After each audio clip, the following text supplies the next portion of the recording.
너희는 머리를 풀거나 옷을 벗지 말라. 그래야 너희가 주관하고 여호와의 진노가 온 회중에게 미치는 면하게 하라. 오직 너희 곁에 이스라엘 족속은 여호와께서 치신 불로 말미암아 슬퍼할 것입니다. 함께 봅니다. 여호와의 방위가 너희에게 있은즉 너희는 해방병에 나가지 말라. 그리하면 죽음을 면하리라. 그들이 모세의 말대로 하니라. 아멘. 예, 오늘은 계명시대 이제 마지막 시간으로 저희가 이제 거룩에 대해서 이제 살펴보고자 하는데요. 이 계명시대 출애굽기 19장에서부터 시작되는 이 말씀은 하나님의 언약이 이스라엘 백성들에게 어떻게 전달되고 또 그 언약을 갖는 의미가 무엇인지에 대해서 말씀해 주고 있습니다. 그래서 출애굽기 19장 5절에서 6절의 말씀을 보면 너희가 내 말을 잘 듣고 내 언약을 지키면 이라고 했을 때 이 언약이라고 하는 것이 무엇인가? 곧 하나님의 율법이라고 했습니다. 그래서 그에 따른 복이 세 가지의 복이 있는데 너희는 모든 민족 중에서 내 소유가 되겠고 너희가 내게 대하여 제사장 나라가 되며 거룩한 백성이 되리라. 내 언약을 잘 지키면 내 언약이라고 하는 율법이라고 했습니다. 율법. 내 언약을 잘 지키면 제일 먼저는 내 소유가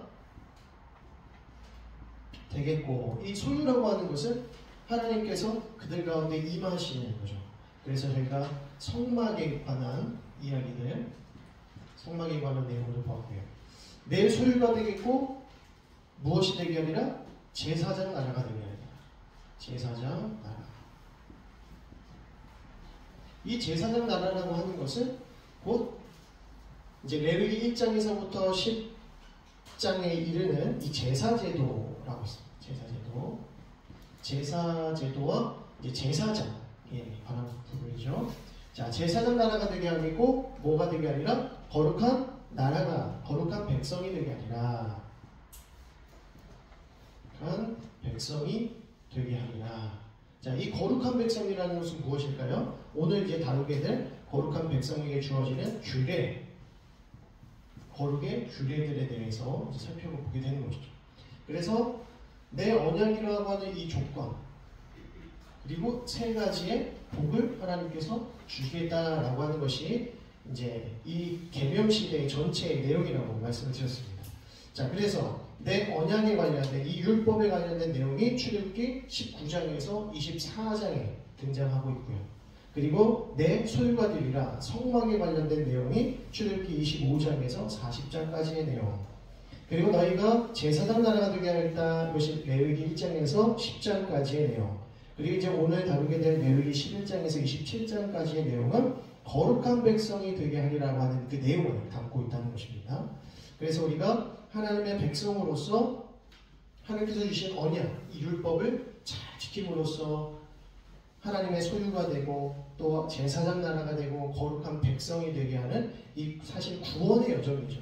자, 이 구원의 여정이라고 하는 것은 먼저 하나님께서 우리를 구원하셨기 때문에 이 구원의 삶을 살아가는 거죠.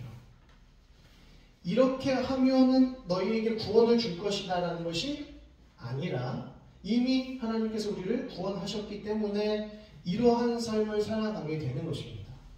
여전히 저와 여러분들은 하나님의 그 율법을 지켜가면서 살아가야 되는 것이죠. 그런데 이 율법은 우리가 전체적인 의식법이라든가 어떤 시민법이라든가 전체적인 것이 아니라 도덕법에 한해서 특별히 십계명이라고 하는 이 도덕법 안에서 주어지는 율법이다. 우리가 그 율법을 따라 살아갈 때에 하나님께서 우리를 소유로 삼으시고 제사장 나라가 되게 하시고 거룩한 백성으로 거듭나게 하시는 것, 새롭게 되어지는 것입니다.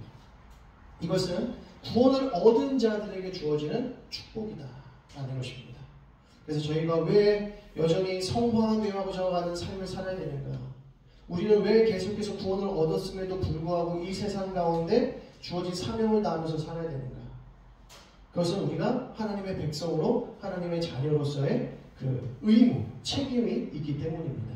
그리고 우리가 이렇게 살아갔을 때에 우리가 하나님의 소유가 되고 제사장 나라가 되고 거룩한 백성으로 살아갈 때에 누가 영광을 거두신다고요? 우리 하나님께서 영광을 거두시고, 또 우리가 이렇게 살아갈 때에 하나님을 알지 못하는 백성들이 이러한 삶의 모습들을 바라보면서 하나님의 살아계심을 바라보고 믿음을 갖게 되는 계기가, 통로가 된다는 것입니다. 그래서 아브라함에게 주신 그 약속, 그 복이 무엇입니까? 내가 너를 복의 통로가 되게 하겠다. 내가 너로 하여금 복이 되게 하겠다. 너로 말미암아 모든 족속이 하나님의 백성이 되어지는 복을 주시겠다는 게 바로 이 내용이죠. 그러니까 아브라함에게 주신 복이 이스라엘 민족에게 주어지고 있고요. 이 이스라엘에게 주어진 이 복이 이제는 누구에게 주어집니까? 모든 민족들에게, 모든 민족들에게 주어지는 것이죠. 그래서 성령이 너에게 임하시면 예루살렘과 온 유대와 사마리아와 땅끝까지 이르러 내 증인이리라. 하나님의 구원 역사는 아브라함으로부터 시작되었지만 어디서 끝납니까? 땅끝, 모든 민족으로 이어진다는 겁니다. 저와 여러분이 모든 민족이지 않습니까? 저와 여러분들이 어떻게 예수 믿고 구원 얻게 되었는가, 어떻게 하나님 나라의 백성이 되었는가, 바로 이 언약 내용 때문에 그렇다는 것이죠. 그래서 오늘도 다루게 될 이 내용들은 무엇이냐면, 이제 거룩한 백성에 대해서 다루게 되는데, 이것은 하나의 예표가 되는 것입니다. 어떤 예표? 우리가 어떻게 살아가야 하는가, 아브라함이 어떻게 살아야 했는가를 보여주는 거고요. 더 나아가서는 이스라엘 백성들이 어떻게 살아가야 하는가, 이 이스라엘 가운데서는 특별히 제사장이 매우 중요한 임무를 띠죠. 왜? 제사장 나라가 되게 하겠다라고 했을 때 이 제사장은 이 제사장 나라의 모범이 되어져야 되기 때문입니다. 그래서 이 제사장들이 하나님께 어떻게 예배하는지, 제사장 나라로서 어떻게 살아가야 되는지를 보여준과 동시에 이스라엘 백성들이 제사장을 중심으로 하여서 제사장 나라를 세워가고 거룩한 백성들로 세워진다는 겁니다. 그리고 그 예표가 이제 저와 여러분들에게 이어져서 우리가 이렇게 살아가야 되는구나, 우리가 아브라함 같은 믿음을 가지고 살아야 되는구나, 하나님의 소유로서 또 제사장 나라로서 거룩한 백성들로 이 세상을 살아가야 하는구나 라고 하는 책임과 의무를 동시에 받는다는 것입니다. 단순히 아브라함에게만 주신 것이 아니다. 저와 여러분들에게도 동일한 복을 주셨다는 거예요. 아브라함에게 주신 복이 여전히 저와 여러분들에게도 이어지고 있다는 것을 기억하셔야 됩니다. 하나님께서 저와 여러분들을 복의 통로로 쓰시고 복이 되게 하시는 겁니다. 이 사실을 기억하시고 우리가 우리에게까지 미친 이 놀라운 구원의 소식이 이제는 우리를 통하여서 또 다른 영혼들에게로 계속해서 흘러가야 된다라고 하는 것을 기억하시고 레위기가 이런 부분에서 출애굽기와 레위기가 이런 부분에서 너무나도 중요한 메시지구나 라는 것을 기억하시고 성경을 읽어 내려가시면 더 큰 도움이 되리라 생각이 듭니다. 자, 지난주까지 저희가 어디를 다뤘냐면 바로 그 첫 제사를 드리는 장면으로 마쳤습니다. 그렇죠?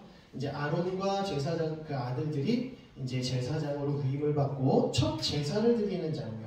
그죠? 그래서 지난주에 저희가 제사의 순서에 대해서 저희가 볼 때 아론이 어떻게 제사를 드렸냐면 제사장들을 위해서 자신의 죄를 속죄하는 의미로 속죄제를 먼저 드리고 제사장을 위한 속죄제, 그리고 제사장들을 위한 번제를 드리죠.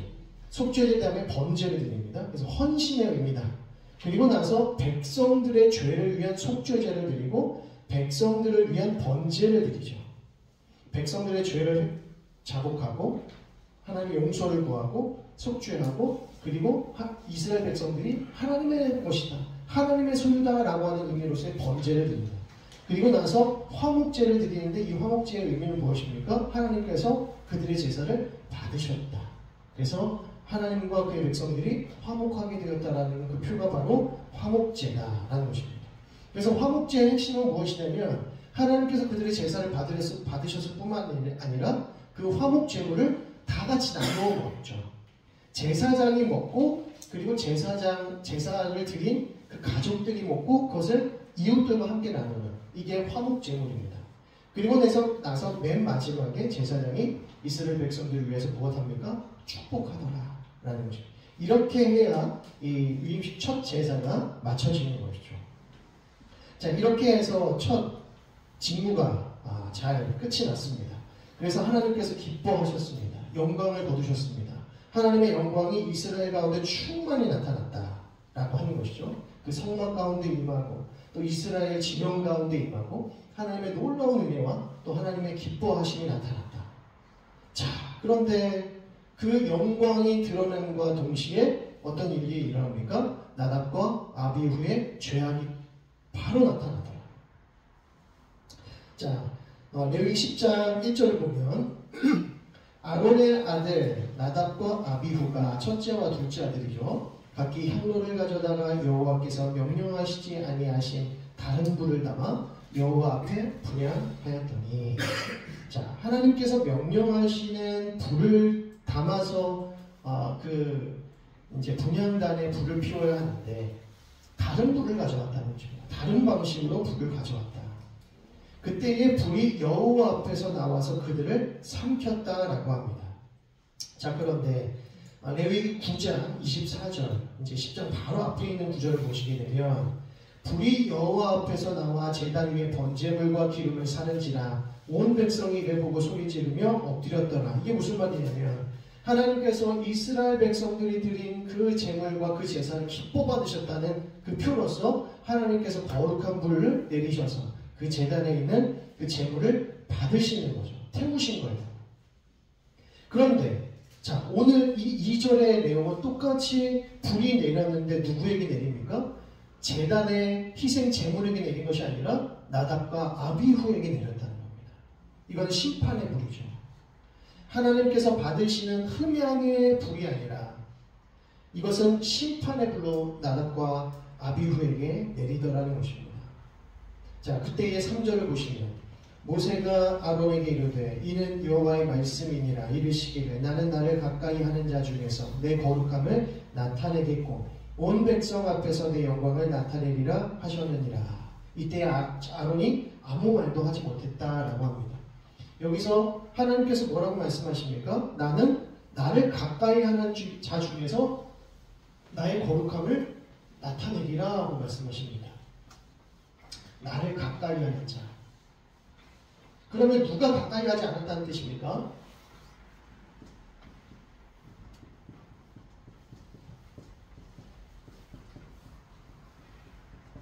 나를 가까이 하는 자에게 하나님께서 하나님의 거룩하심을 드러내시겠다라고 하셨습니다. 그러면 나답과 아비후는 하나님을 가까이 했다는 거야, 안 했다는 거야? 하나님을 가까이 하지 않았다는 뜻이죠. 왜? 하나님께서 말씀하시지 않은, 명하시지 않은 불을 담아드렸기 때문에. 하나님께서 원하시지 않는 방식대로 불을 담아드렸기 때문에 하나님께서 보시기에는 하나님께 가까이 나아가지 않는 것이죠.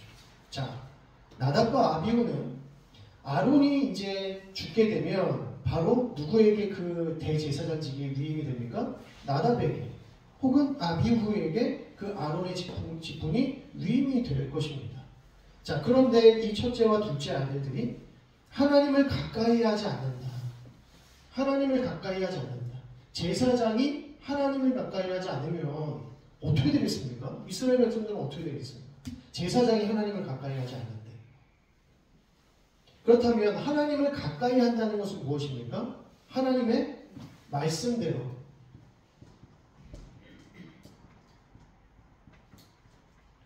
하나님께서 명령하신 대로, 하나님의 말씀대로, 하나님의 그 율법대로 순종해야 되는 것이죠. 그대로 순종해야 되는 것입니다. 자기의 생각이나 자기의 판단이나 자기의 의견을 드러내는 것이 아니고 자기 주장을 하는 것이 아니라 하나님께서 제정하신 그 방식대로 제사 드려야 되는 것이고 성막을 주관해야 되는 것이고 섬겨야 되는 것이죠. 여기서 우리 인간의 왜곡된 생각들 그리고 우리 인간적인 생각들이 얼마나 하나님의 이 거룩하심을 크게 훼손하는지를 볼 수가 있는 것입니다. 계속해서 우리가 아브라함 때부터 계속 봐왔죠. 하나님께서 아브라함과 언약을 맺으셔서 내가 너를 복이 되게 하겠다, 믿음의 조상으로 세우시겠다라고 하는 약속을 주셨음에도 불구하고 계속해서 인간적인 생각들을 하더라는 것입니다. 인간적인 생각, 인간적인 판단을 한다는 것이죠. 그것이 누구에게로부터 왔겠습니까? 아담과 하와에게로부터 온 것입니다. 계속해서 자기 주장하고 자기 생각하고 자기 판단을 하게 되면 하나님의 거룩하심을 훼손하는 거죠. 그러니까 저와 여러분들의 삶의 의무와 임무는, 책임은 하나님의 거룩하심을 드러내는 것입니다. 그것이 하나님의 영광을 위해 살아가는 삶인 것이죠. 하나님께서 우리를 왜 이 땅에 여전히 내버려 두시는가? 나는 구원의 확신이 있는데, 나는 구원의 확신이 있고 나는 지금 죽어도 하나님 나라에 갈 수 있는 사람인데 하나님께서 왜 나를 여전히 이 땅 가운데 두시는가? 난 지금도 하나님 나라 가고 싶은데, 하나님께 나아가고 싶은데 왜 하나님께서 여전히 나를 이 땅에 내버려 두시는가? 왜 그렇습니까? 사명이 있기 때문이죠. 우리가 의무가 있기 때문입니다. 아직 우리가 감당해야 할 일들이 많이 있기 때문이죠. 그럼 그것이 무엇입니까? 하나님의 거룩하심을 드러내는 삶인 것이죠.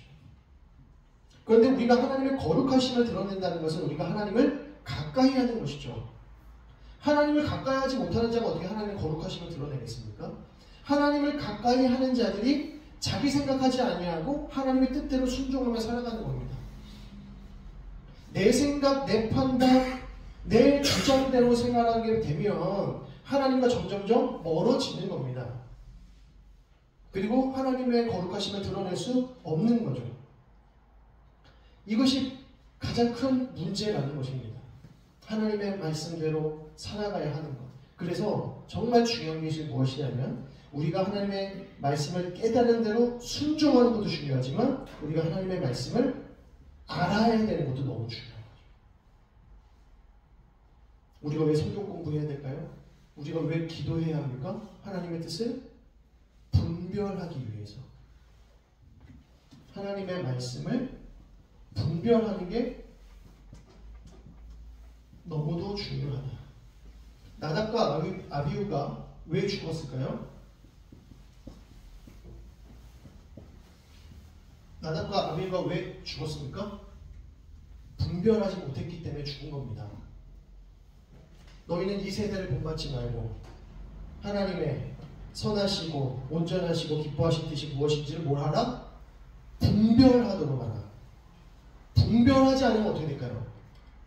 조금 손해보고 조금 실패하고 조금 낭망하고 낙심하고 이 정도로 끝나는 겁니까? 하나님께 가까이 가지 못하는 겁니다. 그러니까 망하는 겁니다. 분별하지 못하면 망하는 겁니다. 그래서 우리가 분별이 너무 중요하다. 분별하는 것이 너무 중요하다. 그럼 나답과 아비후가 분별하지 못해서 죽은 건 확실한데 그럼 왜 분별하지 못했을까요? 왜 그들이 나답과 아비후가 하나님께서 말씀하신 그 제정하신 그 불을 분별하지 못했을까? 자, 오늘 8절에서부터 말씀을 보시면 여호와께서 아론에게 말씀하여 이르시되 너와 내 자손들이 아론에게 말씀하신 겁니다. 아론 너와 너의 자손들 너의 아들들이 회막에 들어갈 때에는 포도주나 독주를 마시지 말라. 그리하여 너의 죽음을 면하라. 이는 너희 대대로 지킬 명령한 규례라. 그리하여야 너희가 거룩하고 속된 것을 분별하며 부정하고 정한 것을 분별하고 또 나 여호와가 모세를 통하여 모든 규례를 이스라엘 자손에게 가르치리라 라고 합니다. 어떤 신학자들은 나답과 아비후가 왜 하나님의 말씀을 하나님의 그 거룩하신 불을 분별하지 못했을까? 뭐 때문이라고 생각할까요? 포도주와 독주를 마셨기 때문에 분별을 할 수 없는 상태가 되었다라고 말하기도 합니다. 그런 의미에서 8절에서부터 포도주나 독주를 절대 가까이 하면 안 되는구나. 우리가 제대로 하나님의 말씀을 판단하지 못하게 만드는 것들, 우리가 이성적으로 하나님의 뜻을 분별하지 못하게 하는 모든 것들을 금해야 된다는 것을 말씀하는 거죠. 물론 나답과 아비후가 정말 포도주와 독주에 너무 심하게 취해 있기 때문에 실수한 것인가 라고 할 때는 정확한 건 알 수 없어요.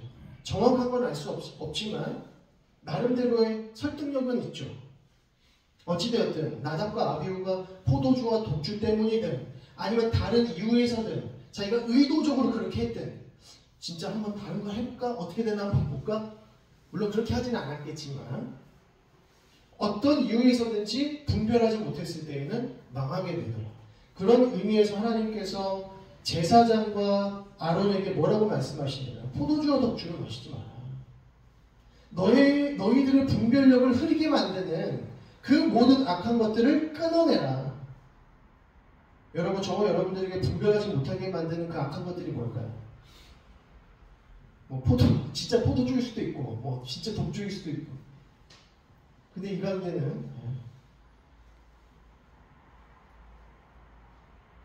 우리에게 포도주와 독주와 같은 것들이 있다는 것입니다. 내가 이걸 할 때는 하나님의 그 말씀을 분별하지 못하게 만드는 것. 어떤 세상의 물질이라든가 또 생계에 관한 부분들, 또 자녀들에 관한 부분들, 또 건강의 문제들, 또 삶의 안위와 안락함의 문제들, 편안함의 문제들, 여러 가지의 삶의 문제들이 있는데 이거에 내가 취해 있느라 하나님의 말씀을 분별하지 못하면 그것이 무엇이에요? 포도주와 독주. 이것은 제사장에게만 해당하는 말이 아닙니다. 제사장 나라가 되게 하는 이스라엘 전 민족에게 주시는 말씀이고 이스라엘 민족을 통해서 저와 여러분들에게 주시는 말씀이죠. 저와 여러분들이 거룩한 제사장의 삶을 살아야 되는 것입니다.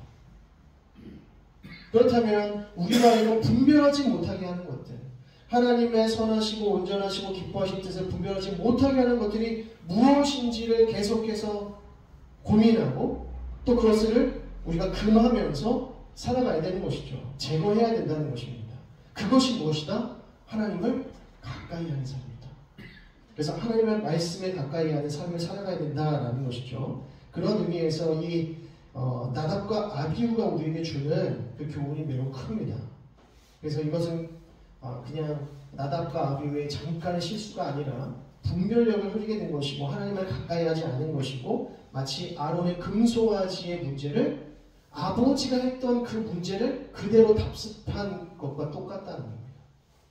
아마도 나답과 아비후가 포도주와 독주를 마셨을 수도 있지만 그보다 더 큰 문제는 무엇이냐면 아마도 애굽에서 했던 그 제사의 방식으로 잘못된 불을 가지고 나왔을 가능성이 높죠. 계속해서 그들에게 잘못된 이방 신관이 있기 때문입니다. 애굽에서도 얼마나 많은 신들을 섬겨왔겠습니까? 그렇죠? 하나님을 섬기겠다고 하면서 이것이 하나님이다 라고 했을 때 금송아지를 보면서 하나님이라고 했잖아요. 그럼 그 이전에도 애굽에 너무 많은 신들이 있었기 때문에 이것이 여호와야, 이것이 여호와야, 개구리도 여호와야 이랬을 거라고요. 독종도 여호와야, 암흑도 여호와야 이렇게 생각했을 것이라는 거죠. 그러나 그 모든 것들이 애굽 신관이다, 이방 신관이다. 그렇게 제사하는 거 아니다. 그렇게 예배하는 거 아니다. 그렇게 하나님께 가까이 갈 수 없다는 것을 말하는 겁니다. 자, 이 이야기가 너무나도 중요하다는 것을 기억하시고 분별이 중요합니다. 이제 분별이 어떻게 이제 나타나게 되는지를 우리가 이제 보시게 될 것 같은데요. 자, 여기서 다시 한번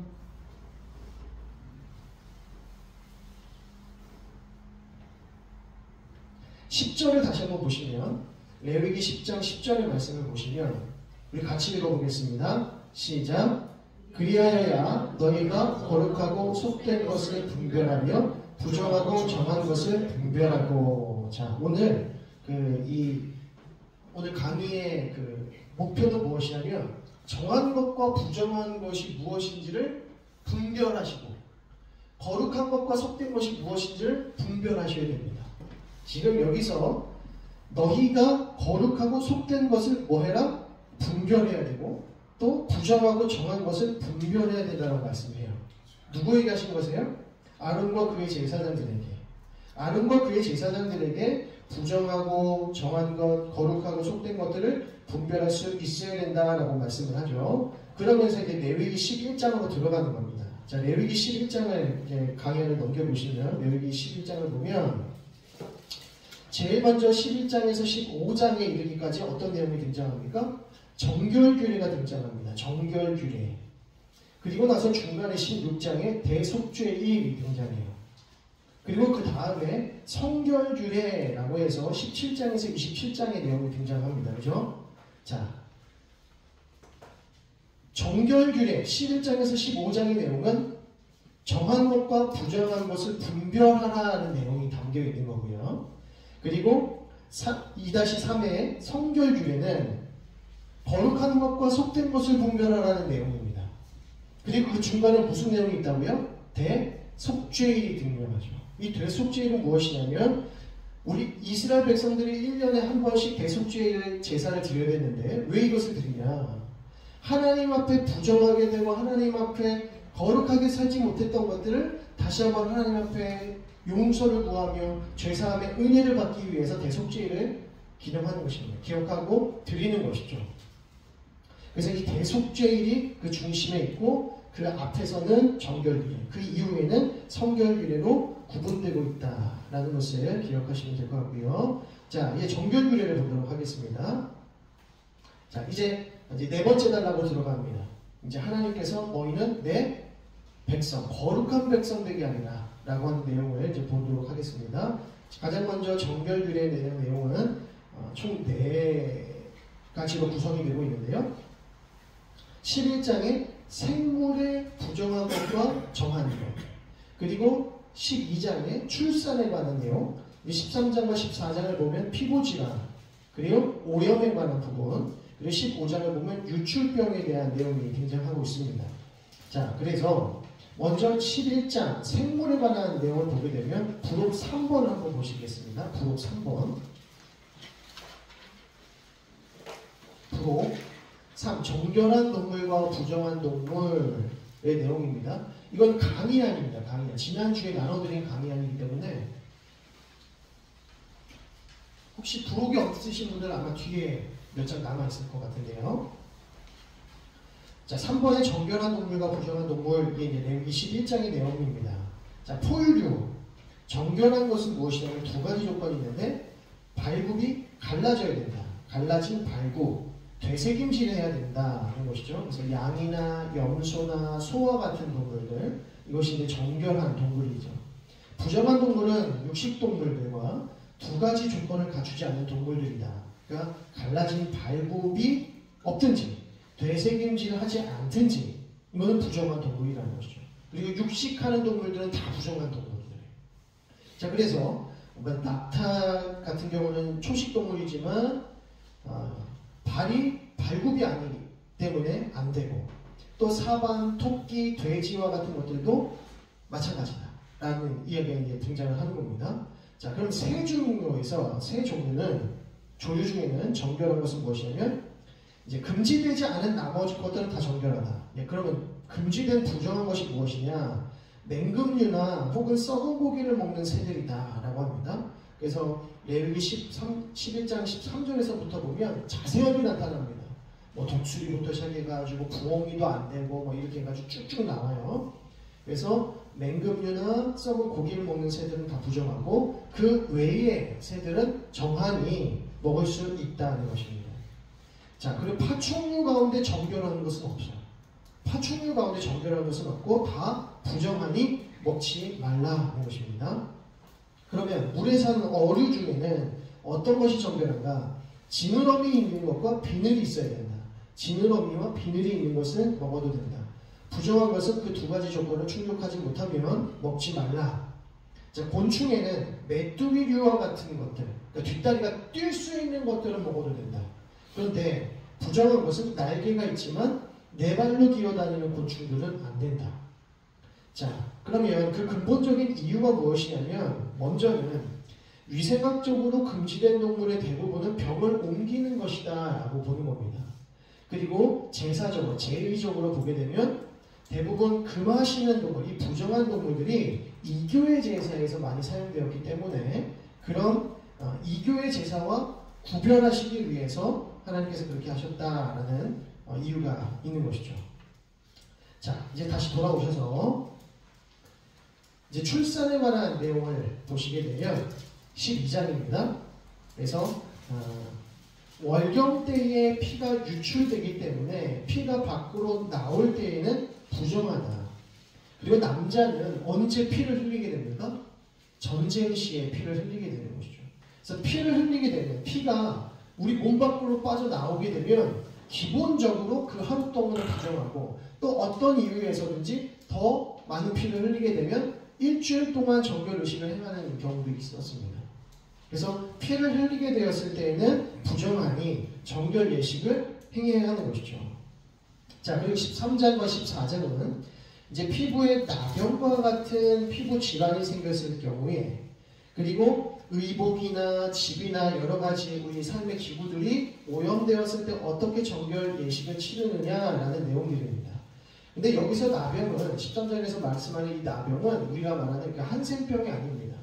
옛날에는 이제 문둥병이라고 했는데 그 병이 아니고 피부 질환에 관한 내용들입니다.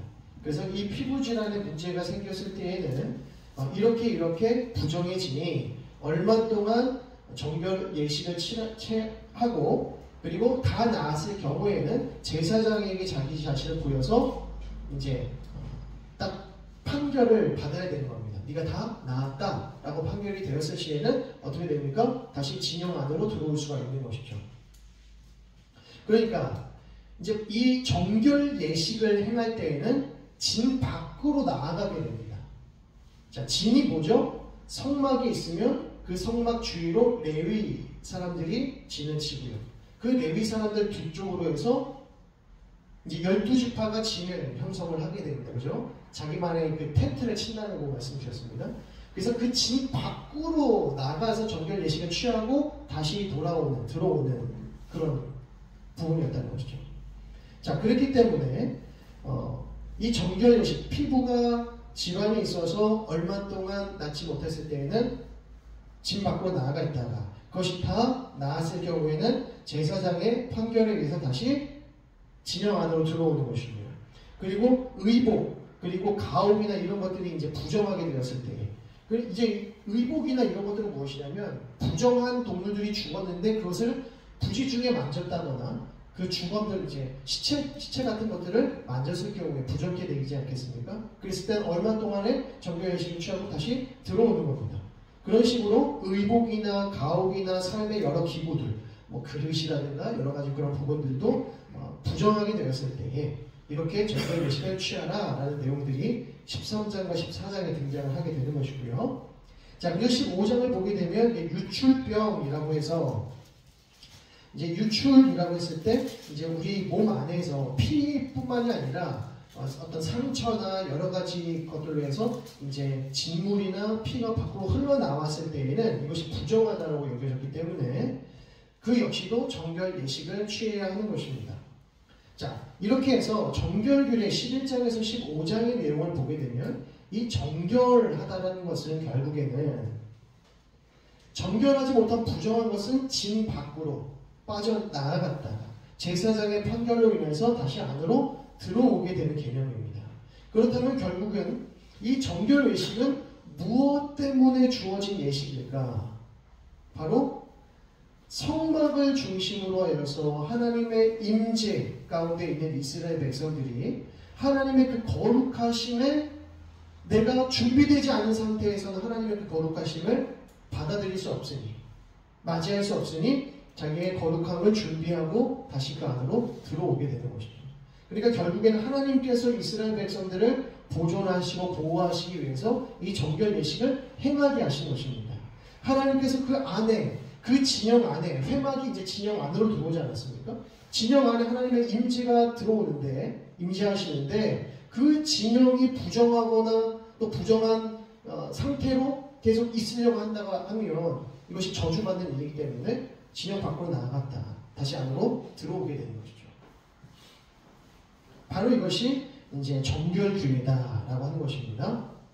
자, 그리고 이제 16장을 보시게 되면 이제 대속죄일이 등장을 하는데 이 대속죄일에 관한 규례 같은 경우에는 1년에 딱 한 번 대제사장 아론이 지성소로 들어가게 되는 일이죠. 그래서 제사를 드리면서 이 속죄의 제사를 드리면서 모든 부정한 것들을 회복하고 또 불결했던 것들이 회복되어지는 하나님과의 화목을 이루는 장면이 되어지는 것입니다. 그래서 이날은 숫송아지 한 마리를 속죄제로 드리고요. 그리고 순염소 2마리를 제비 뽑아서 한 마리는 속죄제로 드리고 다른 한 마리는 속죄 염소가 되어서 아론이 안수한 이후에 이스라엘의 모든 불의를 짊어지고 광야로 보내게 됩니다. 자, 이 내용이 어디에 있냐면 레위기 16장 21절의 말씀을 보게 되면 레위기 16장 21절 아론은 그의 두 손으로 살아있는 염소의 머리에 안수하여 이스라엘 자손의 모든 불의와 그 범한 모든 죄를 아뢰고 그 죄를 염소의 머리에 두어 미리 정한 사람에게 맡겨 광야로 보낼지니 염소가 그들의 모든 불의를 치고 접근하기 어려운 땅에 이르거든 그는 그 염소를 광야에 놓을지니라 라고 합니다.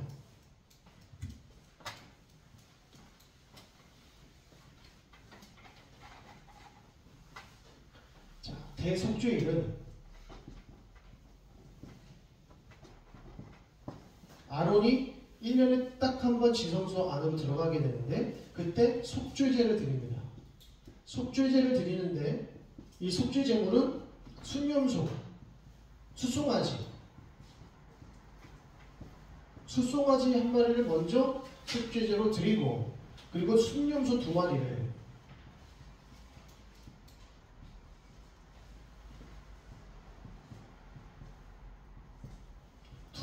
하나는 속죄제로 드리고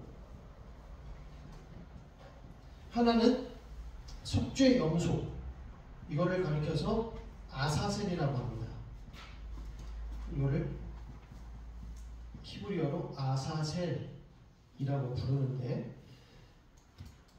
하나는 속죄 제사로 드리고 하나는 속죄 염소로 어디로 보냅니까? 광야로 보냅니다. 광야로.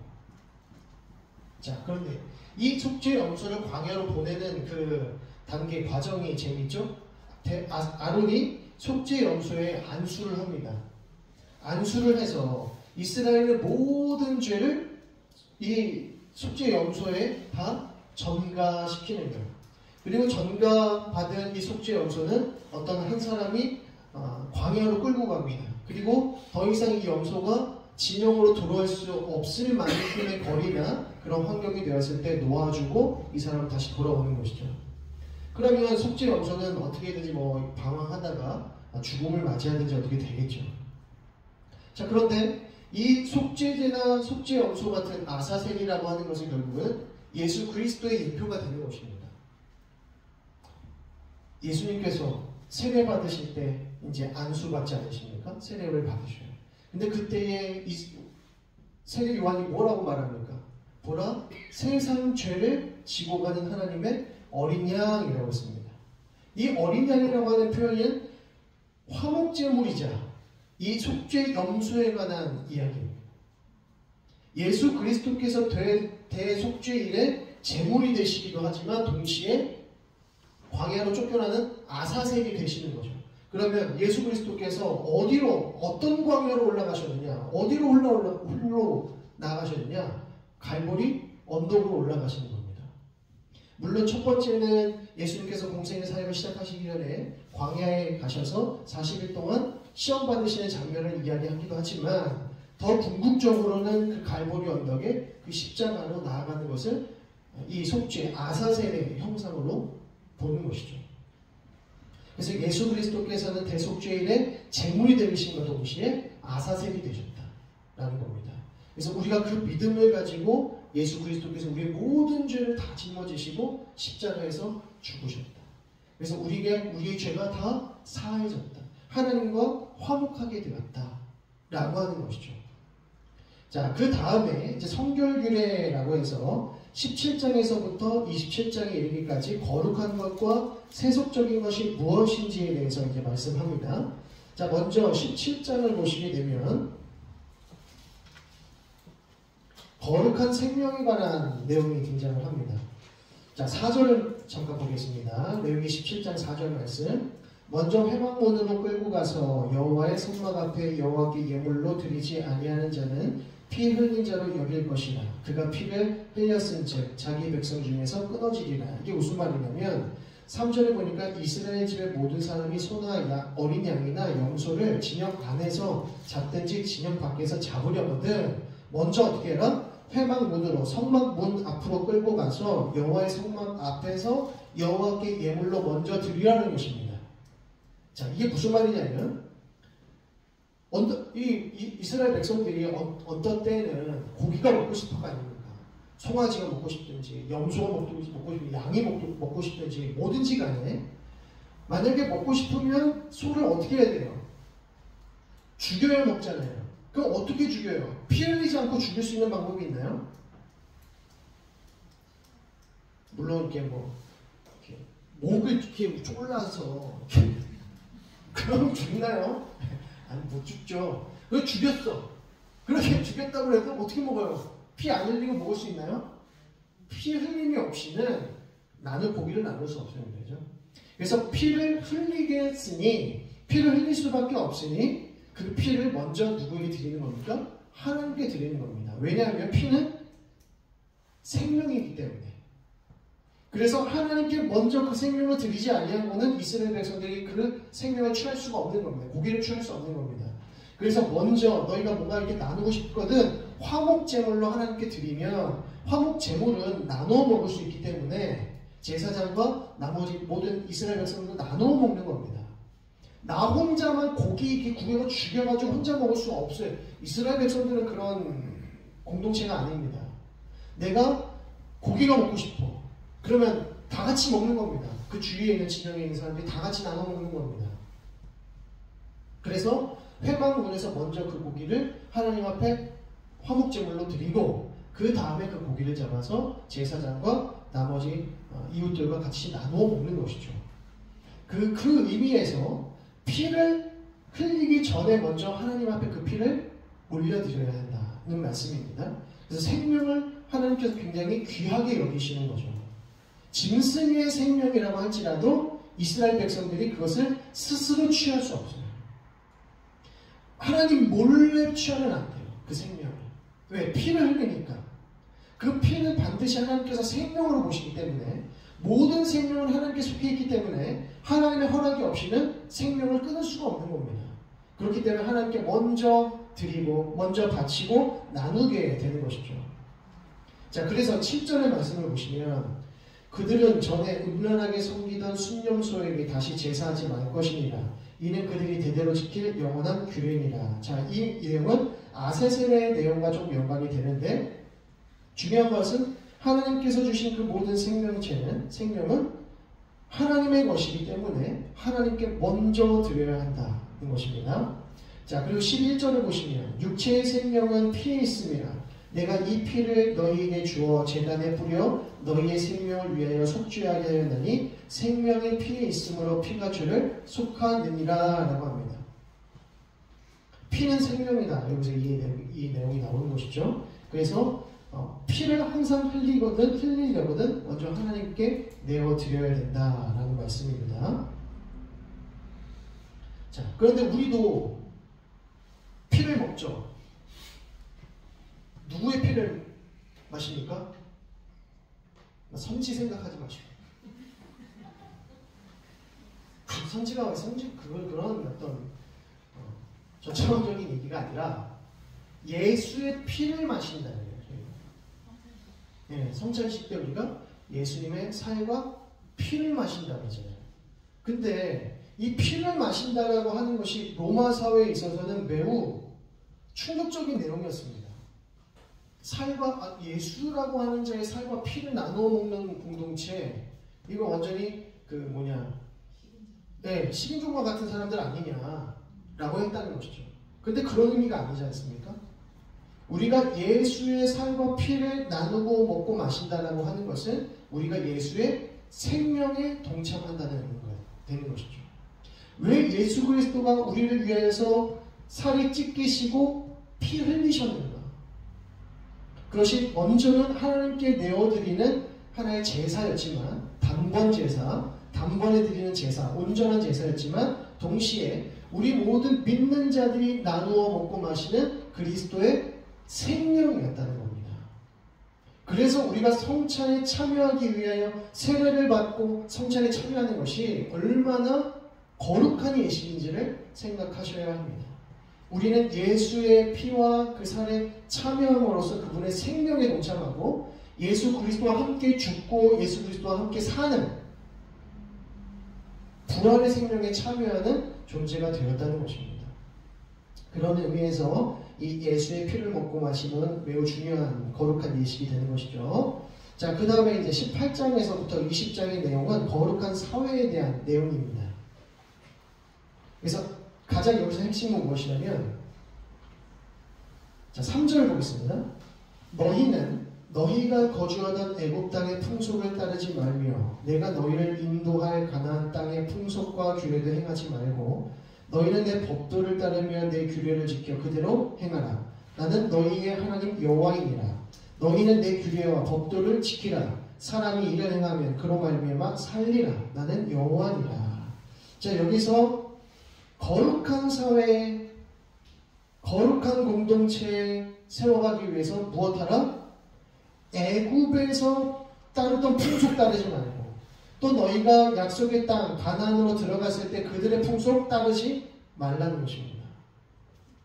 애굽의 풍속을 따르지 말고 가나안 땅의 풍속을 따르지 말라.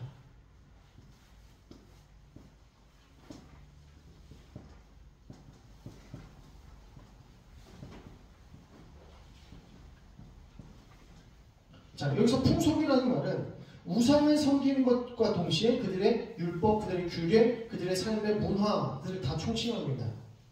그들의 것들을 결코 따르지 마라 라고 하는 것이죠. 그런데 놀라운 것은 이 애굽인들의 문화가, 애굽인들의 우상이 언제까지 계속 이어지는가? 사사기 시대까지 계속 이어집니다. 여호수아가 죽었어요. 그래서 사사기 시대가 시작됩니다.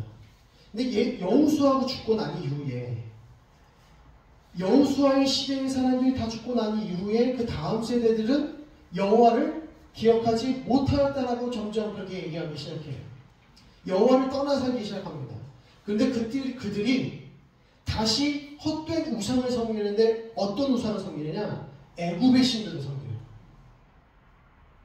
이미 모세의 시대로부터 벌써 벗어난 지가 오래되었고 여호수아 시대를 지나서 이제 사사기 시대로 지나가는데 그때까지 여전히 애굽 신들이 있다는 거죠. 모세가 출애굽해서 광야 동안 40년 광야 생활을 했습니다. 또 여호수아를 통해서 20년 이상 지냈어요. 그럼 총 60년에서 70년이 넘어간 그 시대에도 여전히 그들 가운데 어떤 신이 존재합니까? 애굽의 신관들이 존재한다. 애굽의 풍속이 여전히 존재하더라는 것입니다. 근데 거기에 가나안 풍속까지 더해지는 거예요. 그러니까 얼마 지나지 않아서 이스라엘 백성들이 하나님을 섬기지 않게 되는 것이죠. 그러니까 하나님께서 그들을 이방 민족을 통해서 치시고 부르짖죠. 그때 하나님께서 사사 세우셔서 구원하시지만 또 죄악을 범해요. 이방 신관을 섬긴다는 것이죠. 왜 하나님께서 이방 민족들과 통혼하지도 말고 그들과 교류하지도 말고 그들과 어떤 언약도 맺지 말라고 하셨는가? 애굽의 신관과 가나안 풍속을 따르지 말 것을 말씀하시기 위함인 것입니다. 그들과 교류하기 시작할 때 조금씩 그것이 우리 가운데 들어오더라는 것이죠. 여러분, 술은 마시지 말아야 됩니까? 아니면 조금씩 마셔도 되는 겁니까? 그럼 이게 뭐 선택에 달리는 거예요. 마시지 말아야 돼요. 왜 마시지 말아야 되냐? 술을 마시면 지옥 가죠. 술 마시어서 지옥 간다고 말하면 누가 교회 다니겠습니까? 그러면 이제 술 마셔서 지옥 가는 거 아니죠. 그런데 술 마시면 어떤 문제가 발생합니까? 세상의 풍속을 따르니 분별력을 상실하죠. 분별력을 상실하는 게 뭐라고 했어 아까? 하나님과 가까이 하지 못하는 거죠. 왜 술을 끊고 이 세상의 모든 중독에 관한 나쁜 것들을 우리가 끊어내야 되는가? 구원 얻기 위함이 아니라니까요. 하나님과 가까이 하기 위해, 분별하기 위해, 하나님 앞에 거룩하게 살아가기 위해서 끊어내는 거예요. 그래서 우리 자녀들에게도 우리가 훈련을 시키는 거잖아요. 세상의 풍속 따르지 말라고. 하나님의 뜻을 따라가라고. 그 이유인 것입니다. 그렇기 때문에 세상의 풍속, 애국과 가나안의 모든 것들을 따르지 말라라고 지금 선언하고 계시는 겁니다. 자, 그 다음에 이제 18장의 내용 뒤쪽을 보시게 되면 와, 이런 내용까지 이제 나타나 6절부터 쭉 보게 되면 이게 와, 성적으로 이렇게 문란하게 살아갈 수 있는가 싶은 정도의 내용들이 막 등장해요. 근친상간의 문제부터 시작해서 온갖 불륜에 관한 내용들, 온갖 폐륜과 간음에 대한 내용들이 직설적으로 표현됩니다. 이게 무엇을 상징하는 것일까요? 무엇을 드러내는 것일까요? 이게 뭐예요? 애굽의 풍속, 가나안의 풍속이에요. 한번 집에 가서 쭉 읽어보세요. 아주 그냥 남사스러워가지고 읽을 수가 없어요. 아니 도대체 이런 관계까지도 맺을 수가 있단 말인가? 이렇게까지 사람의 어떤 분별력이 이렇게까지 상실될 수 있단 말인가? 라고 할 수 있죠. 물론 이때 이스라엘 백성들이 살아가던 이 시기는 지금처럼 인류가 70억, 80억 인구가 아닙니다. 그때 전체 인구가 아마 1억도 안 됐다라고 생각을 하는 신학자들이 많아요. 학자들이 많습니다. 이스라엘 백성들만 해도 전체 인구가 남자 장정 60만이었으니까 적게는 200만에서 많게는 400만 명 정도. 200만에서 400만이면 고양시가 제가 알기로 고양시가 100만이었던 걸로 알고 있고, 그리고 저희 이 은평구 지역이 아마 100만이 좀 넘는 것 같아요. 한 120만에서 200만 명 조금 안 되는 것 같은데, 이게 민족이에요. 이게 나라입니다. 이 정도의 나라와 민족의 시대예요. 그렇기 때문에 이 결혼이라든가 이 성적인 그 범위가 조금 더 개방적일 수 있다. 그래서 아브라함도 가족 단위로 이제 그 부부관계를 결혼을 하지 않습니까? 근데 그랬던 시대였던 것이죠. 그런데 이때로부터 이제는 하나님께서 그들에게 모든 종류의 근친상간을 금하시고 또 모든 간음이나 폐륜에 대한 부분들을 다 금하시는 거예요. 다 금하십니다. 자, 그리고 19장에서 내용을 보게 되면 또 하나님의 자비와 그 정의가 무엇인지에 대해서 등장을 하고요. 그리고 20장을 보게 되면 반드시 죽여야 하는 죄들이 등장을 합니다. 자, 20장 2절을 보게 되면 그의 후반부입니다. 그의 자식을 몰렉에게 주면 반드시 죽이되라고 합니다. 이 몰렉이라는 것은 뭐예요? 몰렉 신을 가리킵니다. 그래서 제사를 드릴 때 자기 자식을 하나님께 그 몰렉에게 바치는 거예요. 그러면 그 이후에 자녀들이 다 잘 산다고 생각을 했던 것이죠. 그런데 반드시 돌로 칠 것이다. 자, 6절. 접신한 자와 박수무당을 음란하게 따르는 자에게 자들은 반드시 죽이라. 9절. 만일 누구든지 자기의 아버지나 어머니를 저주하는 자는 반드시 죽일지니라. 10절. 누구든지 남의 아내와 간음하는 자, 곧 그의 이웃의 아내와 간음하는 자는 죽일지니라. 11절. 누구든지 그의 아버지의 아내와 동침하는 자는 죽일지니라. 이러면서 또 여러 가지 애국과 가나안의 그 음란한 풍속들을 따르는 자들은 죽일지니라 이렇게 등장을 합니다. 그러니까 이것이 얼마나 이스라엘 백성들 안에서 큰 문제였냐는 것을 알 수가 있는 것이죠. 자, 그렇게 해서 20장이 지나가고요. 또 21장에서 22장의 내용을 보게 되면 제사장이 어떻게 지내야 되는가, 제사장, 거룩한 직분제에 관한 규례가 등장을 하는데, 여기서 보면 21장 1절에 여호와께서 모세에게 이르시되 아론의 자손 제사장들에게 말하여 이르라. 이게 핵심입니다. 아론의 자손 제사장들에게 말하여 이르라. 이것은 제사장들에게 주는 규례다라는 말씀입니다. 그런데 이 제사장들에게도 몸에 대하여, 결혼에 대하여, 음식에 대하여, 또 환자를 대함에 대하여, 성물에 대하여, 정결법에 대하여, 예물에 대하여 여러 가지 측면에서 예수님 하나님께서 그들에게 여러 규례를 주십니다. 그러니까 제사장들이 먼저 거룩해야 이스라엘 백성들을 거룩해 할 수 있는 책임을 질 수 있는 것이죠. 직무를 감당할 수 있는 것입니다.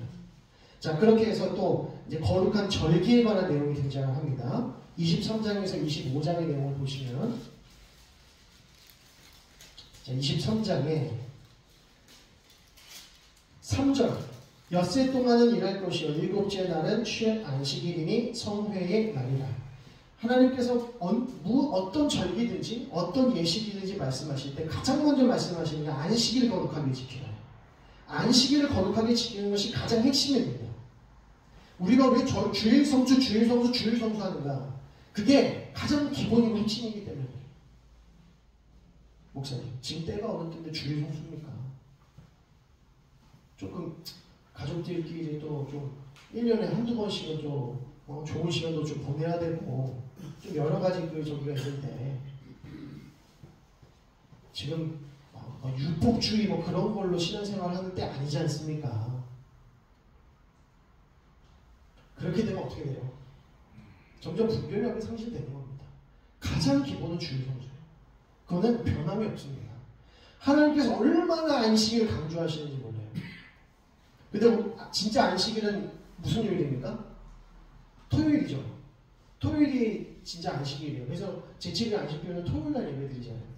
근데 우리에게 있어서 안식일의 개념은 주일입니다. 왜냐하면 이 안식을 그리스도께서 부활하신 날로 저희가 정해서 지내기 때문에 주일의 개념은 안식의 개념보다 더 큰 포괄적인 개념입니다. 우리의 모든 전체적인 구속과 은혜에 관련된 부분이기 때문에 단순한 안식이 아니라 이것은 우리의 구원과 관련된 날이기 때문에 이 주일 성수는 더 중요하다는 것이죠.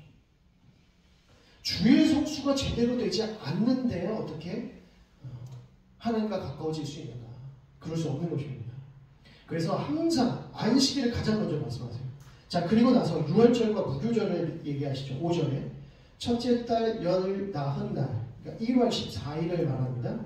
자, 요거를 보실 때 맨 뒷장을 한번 부록 4번을 보시면 동그라미 해가지고 이게 다트판이 아니라 이게 원력, 성경의 명절과 지금 시대의 명절의 개념이에요. 그래서 맨 바깥에 원 있지 않습니까? 맨 바깥 원. 그래서 1월은 아비벌, 니산월, 2월은 시부월, 3월은 시완월, 이런 식으로 쭉 나와있죠. 이것은 무엇이냐면 유대력입니다. 유대력이라고 부르고요. 그리고 그 안쪽의 원은 빨간색, 초록색이 계속 반복되죠. 그래서 유대력으로 1월을 3월과 4월로 보는데 이 3월과 4월이 태양력이죠. 우리가 지키는 태양력입니다. 그리고 괄호 안에 있는 거, 괄호. 이거는 음력입니다. 음력. 되셨죠? 바깥원은 유대력, 안쪽에 빨간색, 초록색 반복되는 거는 태양력, 그리고 유대력 안쪽에 그 가로로 1월 같은 경우에 아비월, 니산월은 가로에서 2월로 되어 있잖아요. 여기가 이제 음력입니다. 자, 그래서 6월절과 무교절은 언제 있어요? 1월 14일. 무교절은 그 다음날 15일. 자, 그리고 오순절은요, 50일이 지난 유대력으로 3월에 지켜지는 겁니다. 그리고 초막절은 그들의 달력으로 7월. 그래서 7월 1일날 나팔절, 10일이 속죄일, 15일이 초막절이라 해서 이 초막절이 우리로 말하면 추수감사절이 되는 것이죠.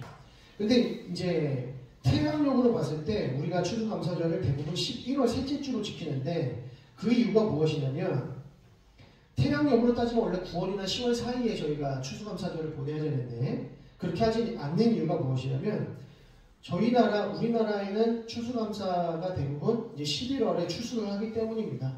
뭐 그냥 간편하게 말씀드리면 저희가 그때 하기 때문이에요. 그래서 그 오순절을 보시면 오순절이 언제입니까? 태양력으로 5월과 6월 사이잖아요. 오순절. 근데 오순절이 무슨 날이죠? 이날이 매추절. 근데 저희 매추감사주일 며칠이에요? 7월 첫째 주가 매추감사주일이잖아요. 왜 7월입니까? 태양력으로 해도 한참 뒤인데요. 보리를 처음 수확하는 날이 7월이기 때문에 그렇습니다. 이해되시죠? 그래서 그날 지키는 거고, 추수감사절이 왜 11월이냐? 우리가 그때 추수를 하기 때문입니다. 그래야 이 문화가 맞기 때문에 그렇게 한다는 거 기억하시면 될 것 같습니다. 그래서 이 원에 있는 내용을 좀 이해하실 필요가 있다. 그래서 거룩한 절기로 이제 이 순서를 보시면 안식일 나오고요, 6월절과 무교절 나오고, 그 다음에 초실절, 그리고 나서 77절. 77절이 우리가 말하는 매추감사주일입니다. 초실절은 뭐냐면 그 유대 문화 속에서 4월쯤에 처음 보리를 수확합니다.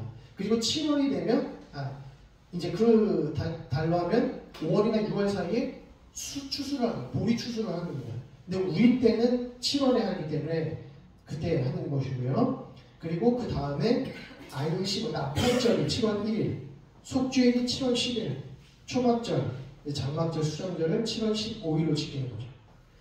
그리고 난 다음에 이제 25장 넘어가는 때에 이제 안식년에 대한 내용들, 희년에 대한 내용들 나오고요. 그리고 레위기 26장과 27장의 내용은 정리하는 내용이 등장을 합니다. 그래서 앞선 내용들이 다시 한번 정리가 되어지고 마치게 되는 것이죠. 자, 이렇게 되면 레위기 11장에서 27장의 내용이 쭉 정리가 되는 거고요. 레위기 핵심 주제에 대해서는 다음 주에 조금 더 다시 한번 정리하는 입장에서 살펴보고 마치도록 하겠습니다. 예, 제가 기도하고 마무리하겠습니다. 하나님 아버지 은혜와 사랑을 감사드립니다. 오늘도 저희들을 사랑하여 주시고 이 레위기의 말씀을 통하여서 우리를 거룩하게 하시기 위하여서 하나님께서 우리에게 어떠한 말씀 주시고 어떠한 율법을 허락하여 주셨는지를 깨닫게 해주시니 감사드립니다. 하나님께서 아브라함에게 주신 언약이 이스라엘 백성들에게 이어지고 또 그 이스라엘 백성들의 언약이 우리 모두에게 이어졌음을 다시 한번 믿음으로 고백하며 예수 그리스도로 말미암아 우리에게 주어진 놀라운 구원의 그 감격을 날마다 풍성히 누리며 살아갈 수 있는 우리 모두가 되어질 수 있도록 인도하여 주옵소서. 하나님, 무엇보다 우리의 삶이 하나님과 더 가까이 나아가는 삶이 되어지길 원합니다. 하나님, 영적인 것들을 온전히 분별할 수 있도록 인도하여 주시고 이 세대를 본받지 아니하고 오직 하나님을 가까이 함으로 하나님께서 원하시는 삶을 살아갈 수 있는 우리 모두가 되어질 수 있도록 인도하여 주옵소서. 감사드리며 예수 그리스도의 이름으로 기도드립니다. 아멘. 하늘에 계신 우리 아버지여, 이름이 거룩히 여김을 받으시오며 나라의 임하옵시며 뜻이 하늘에서 이룬 것 같이 땅에서도 이루어지이다. 오늘날 우리에게 일용할 양식을 주옵시고 우리가 우리에게 죄 지은 자를 사하여 준 것 같이 우리 죄를 사하여 주옵시고 우리를 시험에 들게 하지 마옵시고 다만 악에서 구하옵소서. 대개 나라와 권세와 영광이 아버지께 영원히 있사옵나이다. 아멘. 우리 주위에 계신 분들에게 수고하셨습니다. 감사합니다.